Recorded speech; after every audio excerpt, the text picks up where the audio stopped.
Hey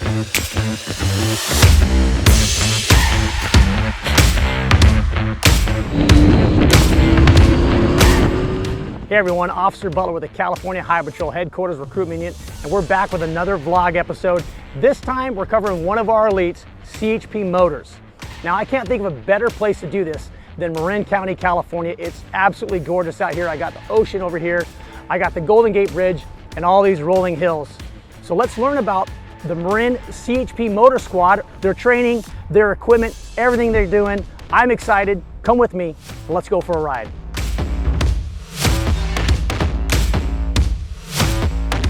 Let's start off with the boss, Sergeant Haven. I'm Matt Butler. It's good to meet you. Thank you for having us. Matt, nice to meet you. Who do we have with us here today? Today we have Officer Andy Sivan and Officer Trevor Hayburn with us. Good to meet you. What's the plan for today, Sarge? We're going to go for a ride, Matt, but before we do that, we have another co-worker who's back at the area office, Officer Astry, and he's preparing for motor school right now. Okay, so he's getting ready to go to school and hopefully pass and become one of your squad members. Exactly, we're looking forward to it. That's pretty cool. Well, I'm ready when you are, sir. Good to go, let's go. All right. So now we're back at the Marin Area Office, and I'm here with Officer Andrew Ashley and Officer Alexa O'Brien. Thanks for having me here. Thank you. Thanks for coming. So you've been an officer for 6 years. How long have you been riding motorcycles? I've been riding motorcycles since about 2010. And how long have you been on the department? I've been on for about 2 years. And how long have you been riding bikes for? Since I'm 15. Okay, silly question, but I'm just gonna ask it anyway. You have to have an M1 endorsement or a motorcycle license to even start the training program for CHP Motors, right? Yes, that's correct. You have an academy coming up, right? Like right around the corner in a couple weeks. Soon, yes. Are you nervous about that or anything? A little bit, yeah. Just gonna keep trying to practice and get ready for it. I try to do it on my days off, so when I'm off, I'll go out and hit the parking lots, maybe do an hour or so. So you're doing this stuff on your days off. It requires that much dedication that you're going on your days off to do this. And how many hours a week are you putting in? About the same when I can on my days off. Well, what are we gonna be doing here today? Today we're gonna be working on some slow speed maneuvers, head knives, getting them turned around, throttle, brake control.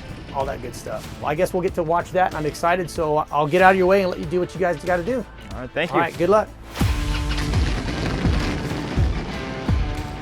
This is pretty cool, Sarge. They're out here training, got the cones set up, got some motors watching and making sure they're doing anything right. Like, so my basic question is, what does it take to be a motor officer where you can wear the boots and the helmet? What's it take? Just takes dedication and commitment. A lot of these officers, these two officers here in particular, they've purchased their own motorcycles. They've devoted an inordinate amount of time to come out and practice off duty to prepare for the academy. It's a huge time commitment. When you go to motor school, you already have to display proficiency when you get there. And this is what we're doing right now. We're trying to build proficiency so when you go there, they're prepared. And they're ready to go. What's motor school like? Week 1, week 2? Is there different phases or anything like that? Week 1's at the academy where you're doing a lot of cone work. And the second week you progress to going out on the roadways and riding at night and doing various rides away from the academy. Can you tell me about like what he's working on, Officer Ashley, right now, what he's working on? Right now we have a slow cone weave set up. If he decides to go through, he can do a slow cone weave. Right now he's going down, he's trying to hit an apex and make a U-turn. The roadway at the academy is 16 feet wide, so we want to get the guys proficient to where they're making U-turns there within the 16-foot roadway. And help me understand this. When motors are turning their bikes and their head and their eyes go up, like, what is that all about? It's head-eye, clutch throttle. So you'll see the motors, they'll come up to a corner. Before they even initiate that turn, they're getting their head and eyes around because that's where you're going to lead. And then smooth through the corner with your clutch and throttle. So it's all about head-eye placement and clutch throttle. And how long have you been riding bikes for? Just 3 years. Okay. 3 years, but it's so cliche, but it's so much fun. It's hard to convey how much fun it is to the officers because the number one word I keep coming up with is it's fun, but it truly, truly is. It's a fun job, and if you can make it more fun, I mean, there's a reason why we have motors, right? Like especially metropolitan areas, getting into crashes sooner, being able to help the public in a different capacity by, if I can't get there in a big old patrol car, you're gonna be able to beat me to that incident 10, 15 minutes, and that can be making the difference between life and death a lot of the time. That's very true.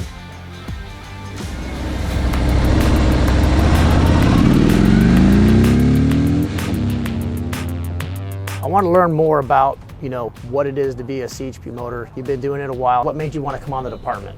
Sure. Some of my friends who are now in the department as well encouraged me to apply. Just looking for something that was challenging, had a lot of camaraderie, and this kind of fit the bill. And the opportunity came up and I took advantage of it, and so here I am. So it's been the most rewarding aspect of my career thus far. What kind of advice would you have for a newer officer who's come on the department and wants to be a motor? What would you tell them? Be open. Come approach an officer or CMTO or sergeant such as myself and be open to criticism. Be knowledgeable of the fact you'll probably have to purchase a motorcycle to practice on. There's some gear associated with that. And there's quite a bit of time commitment on your own personal level. Once you commit to it and buy into the process, it's extraordinary. It's very rewarding. So I'm hearing two things, humbleness and commitment. Is that about right? That's about right, yes, sir. So once that new officer is eligible to go to motor school, like Officer Ashley, what is he going to go through at motor school? What is motor school all about? We hear a lot of things about it. I hear it has a high attrition rate. Can you tell us about all that? Most of the work you put in order to pass motor school is accomplished before you even go. And that's through cone patterns and rides with CMTOs and emergency braking scenarios and dirt hills that you do on your own under the guidance of another officer or CMTO. And then you go to motor school, and that's where you kind of hone those skills. But in order to have proficiency in those tasks, you have to be proficient at least from the beginning in doing those basic coursework, the patterns and so forth that you'll get exposed to before you even go to motor school. You keep mentioning that officer, CMTO. What does that stand for? CMTO is a certified motor training officer, and they're somebody who's gone through an additional training at the academy where they're authorized to train new officers once they come back to the field from motor school. Okay, so that's a good lead-in for the next question is, you get out of motor school, you graduate, you made the cut, now what's left? Now what's left is 240 hours on your probationary time, so basically 38-hour days where you ride with the CMTO. And that's actually one of the big selling points to get people to come on the motor squad, because it arguably probably the best 30 days you'll have in your job. And then ongoing training, how often are you guys training as a unit, as a motor squad out of Marin? You required quarterly, but realistically guys are training every day. You're constantly repeating those techniques because it's a perishable skill set, and if you're not constantly practicing, you're going to lose that skill set. Becoming a CHP motor, we have camaraderie, you have the opportunity to ride a motorcycle in California every day. What other perks come with the job? Well, obviously you get your 4% bump, which is a big deal. You get a take-home bike if you're within 50 miles of your home. Other than working with a great group of people on your squad, which are extremely tight, you get to work protective service details, funeral details, motorcades, things of that nature. Well, like Sergeant, I think I definitely learned a lot about motors. You guys look great riding. You're a great representative of the department and everything you do. I think it's fantastic. Do you have a couple hours of your shift left? I do. You mind if we join you for the rest of it? We'd love to have you. All right, thanks.